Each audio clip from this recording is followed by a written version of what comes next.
Pinasinayaan ang isang military facility sa Batanes sa bungad ng Taiwan na pinangangambahang pagmulan ng gyera sakaling angkinin na ito ng China. Nakatutok si JP Soriano. Ito ang Forward Operating Base o FOB ng Pilipinas sa Mahatao, Batanes. Sa dulong hilaga ito ng Pilipinas na napakalapit lang sa Taiwan.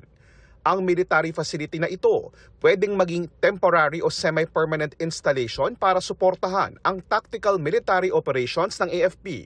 At sakaling mangyari ang pinangangambahang banta ng paglusob ng China sa Taiwan na itinuturing nilang probinsya, malaking tulong ang pasilidad para matiyak na masusundo ng ligtas ang mga Pilipino roon.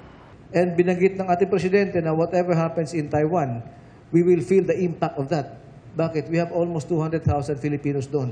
Nataon sa pagpapasinaya ng pasilidad ang pag-alma ng Chinese Foreign Ministry nang anilay pagbisita sa Pilipinas ng Foreign Minister ng Taiwan na tila pagbibigay sa kanila ng platapormang maisulong ang Taiwanese independence. Pero giit ng ating DFA, tumatalima ang Pilipinas sa One China policy at wala raw opisyal mula sa Taiwan na miyembro ng isang delegasyon ang kikilalanin ng Pilipinas.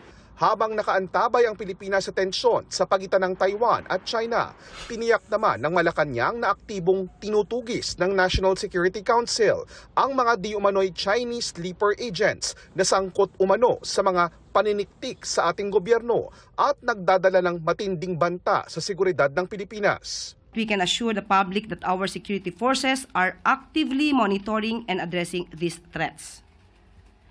The government does not take espionage lightly, and we act swiftly when credible intelligence is verified. Wala pang tugon ang Chinese Embassy sa Pilipinas kaugnay sa pahayag ng Malacanang. Para sa GMA Integrated News, JP Soriano, nakatutok 24 oras.